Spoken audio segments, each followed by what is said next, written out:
racial lines, we're still divided. The question has to be why?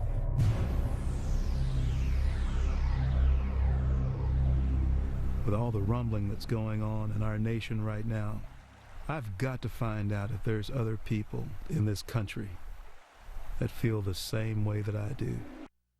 Well, he calls himself a runaway slave, and it's also the title of his new documentary. The Reverend C.L. Bryant says black Americans have been enslaved by liberal welfare programs, and now it's time to break free. Reverend Bryant and radio show host David Webb tell us why this project is so important to them. Gentlemen, welcome to you both. Good morning, Thank you, Shannon. All right, Reverend, I want to start with you. How do you respond to those who say they're offended by the usage and imagery and language of talking about slavery in this context?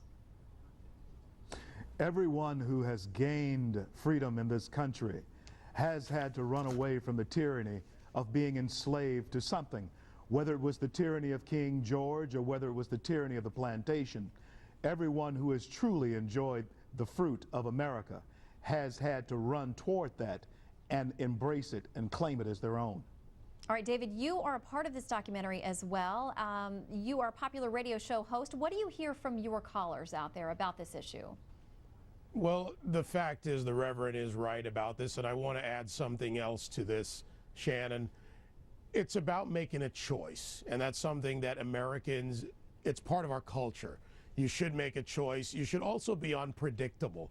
My message to the black community, to any community, any group in America, is be unpredictable or you become a tool of the political parties on either side. Let them earn your vote, but do that under the American model, which is freedom, free markets, free enterprise, the rugged individualism and the opportunity and the equality of access that we have as Americans. That is what is key. That's what I hear from my listeners. That's what I talk to people about around the country. And that's what we do as Americans, and we become successful that way.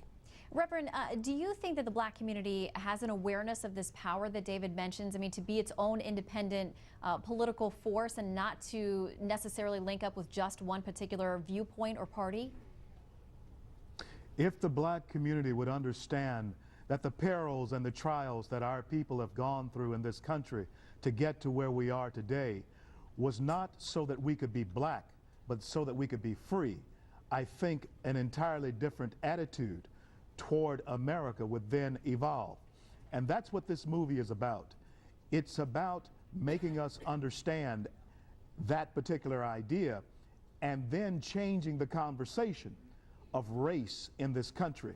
Not only are we fleeing economic slavery and running toward the blessings of liberty, but we're fleeing a mindset that has entrapped and enslaved a group of people. And if we're not careful, it will entrap and enslave us all. And Reverend, do you feel that you're getting a good response? Do you think there's growth of conservatism among the black community? Is that the intent of the overall documentary? This will give many black people who are conservative at their core a chance to come out of the closet, so to speak. So many black folks at their core are conservatives and always have been. But for somehow, by buying into the progressive liberal idea and agenda, they feel as though they can't speak as freely as their hearts would allow them to. And David, do you feel like folks are getting a different voice? Do you feel that your listeners and your callers, those who are of the black community, are feeling more emboldened and that there may be other options than they traditionally thought there were for them? They certainly are. And, you know, as someone who always was a conservative, I remember going back to my very first vote in the 1980s. It's not about just identifying yourself. It's about really realizing who you are, deciding who you are, finding what values fit. We're a center-right nation. We're a nation based on a very simple principle of opportunity, freedom, a limited, effective, and constitutional government. And our institutions have failed us. It's the rise of the Tea Party movement, something of which I'm one of the original founders. It's the rise of not just the black community's conservatism, but the American rebirth of true conservative values, true traditional values. This is how we succeed. We can no longer be told this is your narrative, this is your narrative, this is who you are. And this is not just about the black community. today. It's about generational theft of opportunity, generational theft of upward mobility. As I talked to my 25-year-old producer today on the show, and he says, I'm looking at the future and I want it and I'm willing to do anything to get to it, but many of my peers won't. They're disenfranchised, they're disenchanted, and they are locked out of opportunity in this country. David Webb and Reverend C.L. Bryant, we thank you very much for your time. A fascinating documentary. Thank you, gentlemen. Thank you, Shannon. Thank you, Shannon.